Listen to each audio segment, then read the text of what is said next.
옛날 그 마게도냐를 다스리던 알렉산더 대왕이라고 하는 사람이 있습니다. 이분 아주 기독교에 큰 영향을 끼친 분인데요. 그리스 헬라 문명을 당시 자신이 점령한 나라에 헬라어를 전해주었습니다. 그렇기 때문에 사도 바울이 그리스라든지 터키라든지 로마에 가서 복음을 전할 때 헬라어로 복음을 전할 수 있었습니다. 어딜 가든지 헬라어만 하면 그 주변에서는 다 언어가 통했기 때문에 이 헬라어 때문에 기독교가 상당히 많은 지역에 전파가 될 수 있었습니다. 비록 32살에 일찍 죽었습니다마는 실로 대단한 왕이었음을 역사가들이 전하고 있습니다. 이 알렉산더 대왕의 재밌는 일화가 전해지고 있는데 그 군대 사병 중에 알렉산더라는 이름을 가지고 있는 사병이 있었습니다. 쫄병이 하나 있었는데 이 쫄병이 아주 문제가 많은 사고 뭉치였어요. 이 쫄병이 실수할 때마다 상관들이 기합을 주고 때리면서 일부러 이 알렉산더 이놈아, 왕을 지금 욕하는 거나 마찬가지잖아요 하고 매질을 했다고 그래요. 그러니까 이 쫄병이 잘못하면 누가 욕을 먹느냐면 이 왕이 욕을 먹는 거예요. 매질을 할 때마다. 이 사실을 오랫동안 들어왔던 알렉산더 대왕이 한 번은 조용하게 은밀하게 막사를 찾아갑니다. 마침 그날도 이 사병은 술에 만취해서 주변 물건을 부수고 행패를 부리고 있는 중이었는데 왕이 그 사병을 조용한 곳으로 불러내서 자네 내가 누군지 아는가 하고 묻습니다. 쳐다본 알렉산더 대왕이 정신이 번쩍 듭니다. 벌벌 떱니다. 인사를 합니다. 알렉산더 왕이 묻습니다. 자네 이름이 알렉산더인가? 예, 그렇습니다. 저희 부모님이 제가 태어날 때 지어주신 이름입니다. 또 뭐 입은 삐뚤어져도 말은 바로 하랬다고 술 취해서도 알렉산더입니다. 여보게, 자네가 이 이름을 가지고 잘못할 때마다 나한테 안 좋은 소리가 들려오는 거 아는가? 내 이름이 욕되게 될 때가 있다네. 이제 내게 명령을 한다. 내 이름을 바꿔라. 그렇지 않으면 내 행실을 바꿔라. 왕이 호통을 쳤다고 합니다. 이름을 바꿨는지 행실을 바꿨는지 자세히 모릅니다만은 아무튼 간에 알렉산더 대왕이 호통을 쳤다 그럽니다. 성도 여러분, 우린 다 하나님의 자녀들입니다. 아멘. 그러므로 우리의 이름을 바꾸든지 행실을 바꾸든지 해야 됩니다. 하나님의 자녀답게. 우리는 성도라고 그렇게 부릅니다. 성도란 말은 거룩한 무리라는 뜻이에요. 우린 거룩한 무리들입니다. 그런 이름을 가지고 있는 사람들이에요. 그렇기 때문에 우리 믿는 사람 소행 하나하나에 하나님께 욕이 돌아가기도 하고 영광이 돌아가기도 하는 거예요. 여러분 어렸을 때 그랬다 치더라도 또는 신앙생활을 처음 할 때 얼마 되지 않을 때 여유 있게 생각해 줄 수도 있겠지만 많은 세월이 흐르고 예수를 믿은 지 좀 시간이 지났으면 예수 믿는 이름에 합당한 그 이름에 합당한 인격, 합당한 성품, 합당한 신앙생활의 철학, 합당한 가치관, 합당한 행위가 따라야 할 것 아니겠습니까? 뭐 믿어서 뭐 예수 믿은 지 20년, 30년, 40년 평생 모태로부터 예수 믿었다 그러는데 하나님의 자녀이면 하나님의 자녀에 합당한 신분이 있고 행위가 있어야 되는 거예요. 그 이름에 합당한 인생을 살아갈 때 비로소 하나님 아버지께 영광이 될 줄로 믿습니다. 영광이 돼야 돼요. 하나님 이름이 욕돼서는 안 됩니다. 오늘 우리가 함께 묵상하려는 본문은 여러분 잘 아시는 예수님의 비유의 말씀인데 두 아들을 둔 아버지께서 두 아들을 불러놓고 말씀합니다. 먼저 큰아들에게 말하기를 오늘 포도원에 가서 일을 하라 하셨습니다. 그러자 큰아들은 예 알겠습니다 가겠습니다 정중하게 대답하고는 나가서는 엉뚱한데 다른 곳으로 갔다 그 말이에요. 아버지가 둘째 아들에게 이 포도원에 가서 일하라고 했더니 둘째 아들은 무슨 개인적인 할 일이 있었든지 싫다고 아버지께 정면으로 거절을 합니다. 그랬는데 뒤에 생각해 보니 잘못된 것 같아 뉘우치고 포도원으로 갔다 그런 얘기가 오늘 본문의 내용입니다. 전에도 제가 한번 말씀을 드렸습니다마는 이 두 아들 말고 세 번째 아들이 있었으면 좋겠다는 생각을 해봅니다. 큰 아들은 가겠다고 하고 안 가고, 둘째 아들은 안 가겠다, 면전에서 안 가겠다고 하고 나중에 가는 거 결코 썩 좋은 모습은 아니죠. 처음부터 아버지 가겠습니다 하고 선뜻 자기가 말한 대로 가서 일하는 아들이 있었으면 얼마나 좋을까 하는 마음이에요. 분명한 것은 그런 아들, 즉 셋째 아들이 없다는 겁니다. 로마서 3장 10절의 말씀대로 의인은 없나니 하나도 없다 말씀처럼 정말로 아버지 마음에 드는 아들이 없어요. 이 땅의 모든 인간들이 하나님 아버지 마음에 드는 아들이 없어요. 인간이 없다 그 말입니다. 그나마 이제라도 뉘우치고 아버지의 뜻대로 포도원에 나중에라도 간 둘째 아들이 되어야 하겠다는 것을 우리는 깊이 생각해야 하는 것입니다. 특별히 오늘 우리에게 중요한 메시지를 오늘 본문이 전하고 있는데, 자 먼저 큰아들을 보십시다. 큰아들은요 다분히 처세적인 모습을 여실히 보여줍니다. 그의 맹세는 허상이요, 체면치레요, 위선으로 사는 사람이 큰아들. 오늘날 이 체면치레 사는 사람들, 아버지가 포도원에 가서 일하라 할 때 아버지의 심기를 어지럽히지 않으려고, 불편해하지 않으려면 면전에서는 이해하고 아주 공손하게 대답을 합니다. 그건 위선이에요. 순종하는 것 같지만 순종이 아니고 처세적인 모습입니다. 순간적인 것만 묘면하는 거예요. 처음부터 큰아들은 아버지의 명령을 거역하는 마음으로 순종하는 마음이 없는 아들입니다. 지식으로는 순종하고 말로서는 순종하고 형식적으로 예절로는 순종을 합니다. 아마 누가 물으면 대답하길 이렇게 말할 겁니다. 노인의 마음을 섭섭하게 해드릴 수가 없어서 간다고 말씀드렸죠. 갈 마음이 없었지만 앞에서는 간다고 말씀드렸다라고 예절적인 효자의 모습을 보입니다. 이건 분명히 문제가 있는 거예요. 오늘 우리 신앙의 사람들에게도 한다고 하면서 하지 않는 사람들이 있어요. 거룩하다는 사람들, 거룩하다고 하는데 거룩한 것이 없어요. 사랑한다고 하면서 사랑의 모습이나 실천이 없습니다. 봉사한다고 하나 말뿐이에요. 봉사의 모습이 보이질 않습니다. 뭔가 그리스도의 이름으로 준다고 하는데 무엇을 준다는 것입니까? 아무것도 없어요. 그렇게 말만 하고 그저 허세와 허상으로 살아가는, 오늘날 많은 그리스도인들이 허세와 허상으로 살아가요.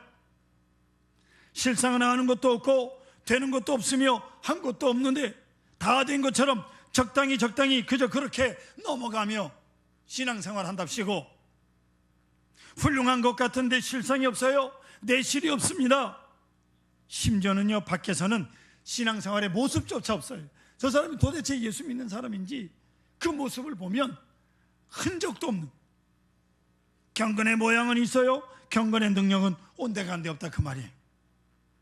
그 많은 날 주님께 봉사했다고 하는데, 여러분 하나님의 엄하신 심판대 앞에서 주님께서 뭘 봉사했느냐고 물으신다면 여러분 뭐라고 대답하시겠습니까? 주님께서 너는 뭘 했느냐고 물으시기 전에 한번 스스로 물어보십시오. 자기 스스로. 그 많은 날 주님을 위해서 간다고 했는데 간 일이 있느냐고요?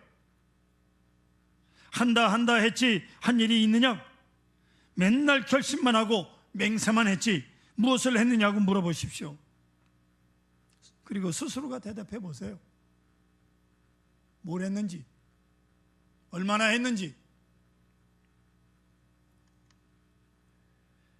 미국 클레몬트 대학에 피터 드러커라고 하는 유명한 교수가 있습니다. 그의 저서가 한 40여 권 되는데 대부분 65세 이후에 쓴 책들입니다. 다른 사람들 다 은퇴할 나이에 책을 쓰기 시작한 사람. 마케팅이라는 단어를 처음으로 만들어낸 분이 바로 이 피터 드러커라고 하는 사람이 경제학자입니다. 또 지식 노동자라는 단어를 만들어내신 분입니다. 지난 2005년 96세의 나이로 타계한 분입니다. 그분이 93세, 죽기 3년 전 넥스트 소사이얼이라고 하는 책을 썼습니다. 그는 미래를 내다보기를 먼저 가보는 미래라고 하는 챕터에서 몇 번을 읽어봤습니다만 앞에 어떤 일이 있을까 하고 93세의 노 교수가 앞날을 이렇게 전망을 했어요. 앞으로 확실한 것은 지식 노동자가 노동력 근로자에 우월한다. 지식 근로자들, 지식과 기술로 무장한 새로운 지배계층으로서 자본가로 규정을 하고 있어요. 지식 근로자들이란 의사, 과학자, 교사, 회계사, 성직자 등등. 지식 기술자들은 컴퓨터 기술자들, 소프트웨어 디자이너, 제조 기술자, 법률 전문가 등등. 여러분, 이 카나다라고 하는 나라에서도 이민을 받는데 어떤 사람들을 받느냐? 이 기술자들, 지식 기술자들만 이민을 받고 있다 그럽니다. 자, 지식 근로자, 기술 근로자, 여기에 오는 많은 문제가 있는데 돈보다도 권력보다도 더 쉽게 이동하는 것이 오늘날 지식이라는 거예요. 이제 인터넷이라는 것을 통해서 지식이 제한 없이 마음대로 오고 갑니다. 적어도 지식의 세계에서는 결국 국경이 없는 세상이 된다는 거예요. 그렇습니다. 국경이 없어요. 이제는 아무리 막으려고 해도 인터넷은 국경이 없습니다. 미국에서 발표된 책이 그날로 한국에서 인터넷을 통해서 다 볼 수 있는 그런 세상이 됐어요. 물론 중국이나 미얀마나 북한 같은 나라에서는 인터넷 정보가 자유롭지는 못합니다만은 이 인터넷에 국경이 없어요. 또한 교육 개방으로 인하여 많은 사람들이 학문을 자유롭게 하기 때문에 상승 이동을 해서 신분 상승으로 말미암아 종래 질서가 곤두박질하고 깨지고 있다, 그렇게 전망을 합니다. 무슨 얘기냐? 지식 근로자들의 출현에 따라서 향후 선진국이 유지해야 될 가장 강력한 비교 우위는 지식 근로자들을 공급하는 일이다라는 거예요. 오늘날 미국에는 1200만 명의 대학생들이 있는데요, 중국에는 전체 대학생 수가 150만 명뿐입니다. 누가 이기겠습니까? 1200만 명의 대학생이 있는 미국하고 150만 명밖에 없는 중국하고 누가 이기겠느냐? 다행스러운 건 대한민국의 대학생 수가 한 350만 명 된다 그럽니다. 이 좁은 나라. 우리 부모님들의 이 교육열은 대단하지 않습니까? 이 피터 드러커의 주장에 따르면 미국이 상품 교육에서는 비록 적자를 기록하고 있지만 서비스 교육에서는 엄청난 흑자를 올리고 있다 그럽니다. 예컨대 미국에 최소한 50만 명의 외국인 학생들이 유학을 하고 있는데 이들이 매년 본국으로부터 최소한 $15,000를 갖고 온다는 거예요. 이게 학비가 $10,000불 이상 들어가니까 생활비까지 해서 $15,000. 따라서 50만 명이 $15,000씩, 그럼 미국의 유학생들이 연간 70억에서 80억 달러 이르는 미국이 외화 수입을 앉아서 올리고 있어요. 이건 통계로 잡지도 않아요. 엄청난 수입을 그냥 미국이 올리고 있다는 거예요. 2020년이 되면 이제는 물건을 만드는 제품 생산적 일에 종사하는 사람들이 인구의 7%밖에 안 된다, 이렇게 전망하고 있습니다. 아주 높은 지식으로 모든 것이 이루어지기 때문에 그들만의 세상이 돼. 다 기계가요. 다 기계가. 그 기계를 만들어낸 사람들이 누구냐? 지식 노동자들이. 이제 신분의 문제가 아주 혼란해지기 시작합니다.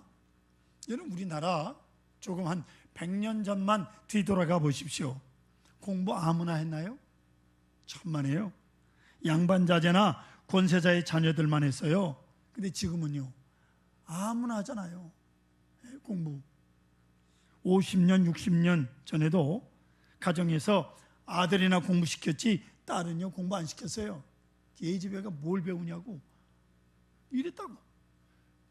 그래서 한글도 모르신 분들이 꽤 많습니다. 지금도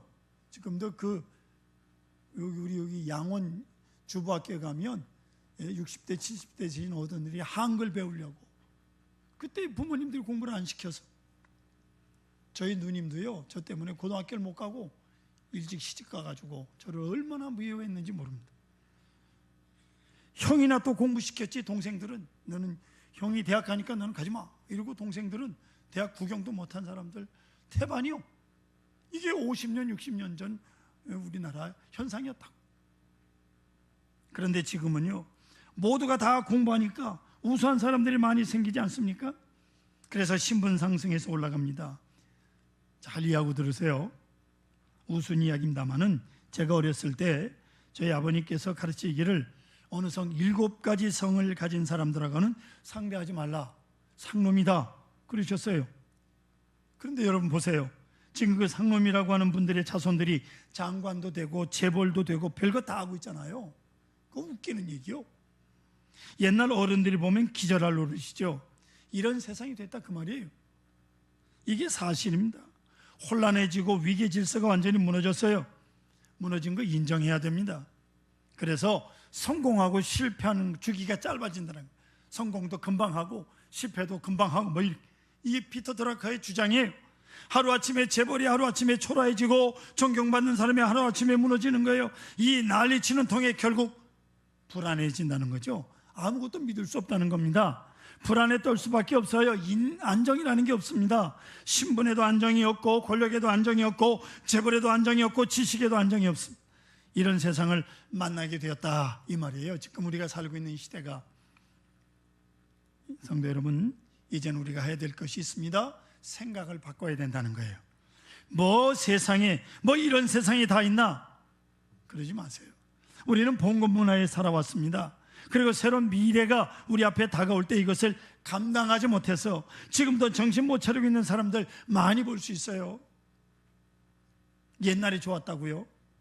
뭐 옛날이 좋아요? 지금이 더 좋은데. 자, 이제 둘째 아들을 살펴보십시다.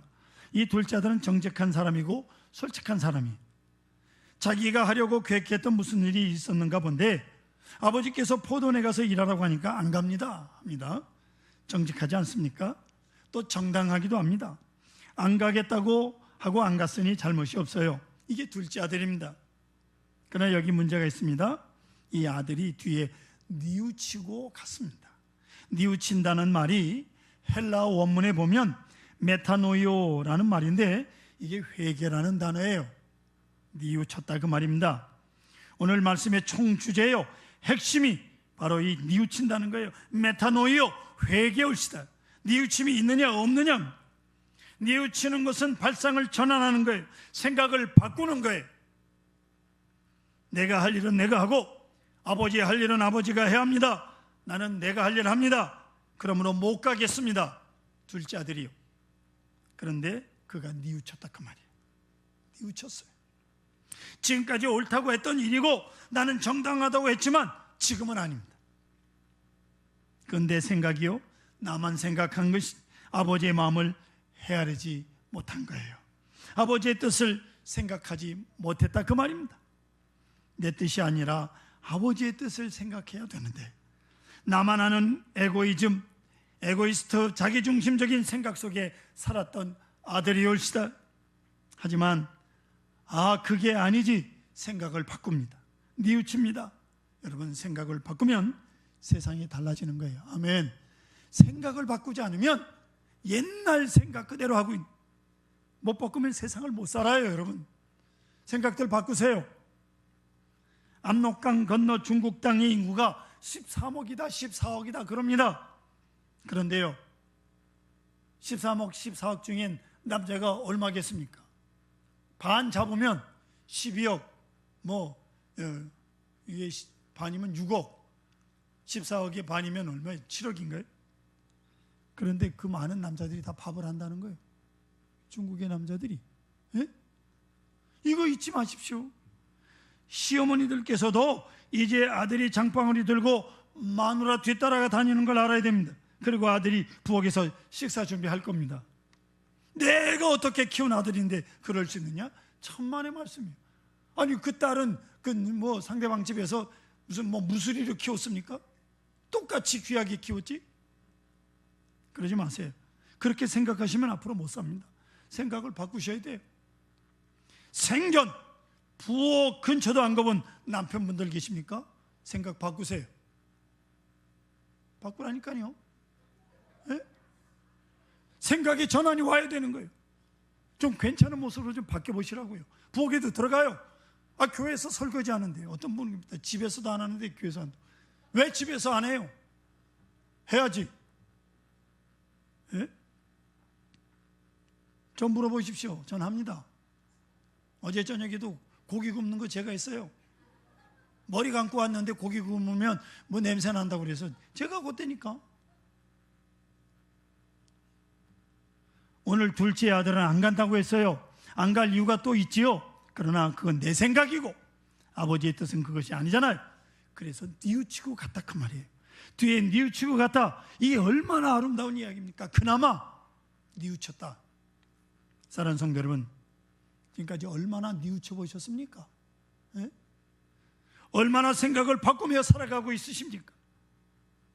내 뜻에서 하나님의 뜻으로, 내 생각에서 하나님의 생각으로 생각을 바꿔야 돼. 바꿔 다 바꿔. 예? 버나드 로너간이라고 하는 신학자가 회개란 세 차원에서 오는 것이다. 세 차원의 회개가 있어야 된대. 첫째는 지성적 회개입니다. 깨달음에서 생각을 바꾸는 거예요. 생각을 바꾸는 것이 첫째. 두 번째는 도덕적 회심이 있어야 된다. 가치관을 바꾸는 겁니다. 전에 소중했던 것들이 이제는 그런 것이 소중하지 않고 믿음이 소중해지는 거예요. 선과 악의 가치관을 바꿉니다. 해야 할 것과 하지 말아야 할 것, 즐길 수 있는 것과 즐겨서는 안 되는 것의 가치관을 완전히 바꾸는 겁니다. 옛날 춤추러 다니던 게 중요한 게 아니라 이제는 성경 읽는 게 중요해지는 도덕적 회심이 있어야지. 세 번째가 종교적으로 이제는 하나님만을 생각하는, 이게 회개예요. 아버지의 뜻을 생각하는 겁니다. 현재가 아니라 미래를 생각합니다. 그것이 회개옵시다. 무속인, 무당으로 26년을 살았던 어떤 여자분이 무당으로 있을 때 그렇게 불안하던 생활을 청산하고 예수님을 만나고 믿고 변화된 뒤에 거룩해지는 느낌, 평안과 기쁨이 넘치는 모습으로 간증하는 모습을 봤어요. 예? 남의 점을 쳐주는 무당이 불안해가지고 자기는, 그런데 예수를 믿고 나니 그렇게 편안하더래. 오늘 본문 말씀을 보십시오. 그 앞에 마태복음 12장 21장 12절 이하에 보면 예루살렘 성전을 깨끗하게 하실 때 23절 보십시오. 우리가 읽지는 않았지만 예수께서 성전에 들어가 가르칠 때 대제사장들과 백성의 장로들이 나와 이르되 내가 무슨 권위로 이런 일을 하느냐, 또 누가 이 권위를 주었느냐, 우르르 몰려와서 예수님에게 도전적인 질문을 합니다. 여기에 목숨을 걸고 주님께서 당당하게 말씀합니다. 이렇게 말씀하고도 살아남기를 바랄 수가 없는 거예요. 당시 종교 지도자들, 바리새인, 서기관들이 모여있는 그 자리에서 제사장 앞에서 하신 말씀이에요. 31절 보십시오. 얼마나 중요한 말씀인가. 하반절에 세리들과 창녀들이 너희들보다 먼저 하나님 나라에 들어가리라, 이렇게 주님 말씀합니다. 여러분, 이러고도 예수님이 살아남으실 수 있겠습니까? 세리와 창녀가 너희보다 하늘나라에 먼저 간다. 왜요? 왜 그렇습니까? 너희는 뉘우침이 없고 위선에 빠져 있지만 이들 세리와 창녀들은 뉘우침이 있다는 거예요. 세리마태는 뉘우치고 내 제자가 됐고 삭개오도 뉘우치고 내 제자가 됐지만 너희는 끝까지 뉘우칠 줄 모른다는 거예요. 회개할 줄 모른다는 거예요. 그런 거로 창녀와 세리가 너희 제사장들보다 하늘나라에 먼저 간다. 얼마나 굉장한 말씀입니까? 사랑하는 성도 여러분, 계속적으로 뉘우치고 생각을 바꾸고 가치관을 바꾸고 행동을 바꿔야 합니다. 내 평생 정당하다고 생각하던 것이라도 오늘 생각을 바꾸셔야 됩니다. 뉘우치고 아버지 뜻에 순종하십시오. 아버지의 뜻을 따라가야 됩니다. 거기에 주님의 크신 복이 임하실 것입니다. 우리 옛날에 창녀냐 세리냐를 묻지 않습니다. 우리의 과거를 묻지 않습니다. 뉘우침 있는 사람이 하나님의 자녀올시다. 올해 전교인 순회를 통해서 우리의 생각을 바꾸는 좋은 기회가 되실 수 있기를 바랍니다. 우리 모두가 주님을 찾는 사람들이 되십시다. 뉘우치고 하나님의 뜻에 순종하는 사람이 되어서 하나님의 복을 받으시기를 간절히 소원합니다. 하나님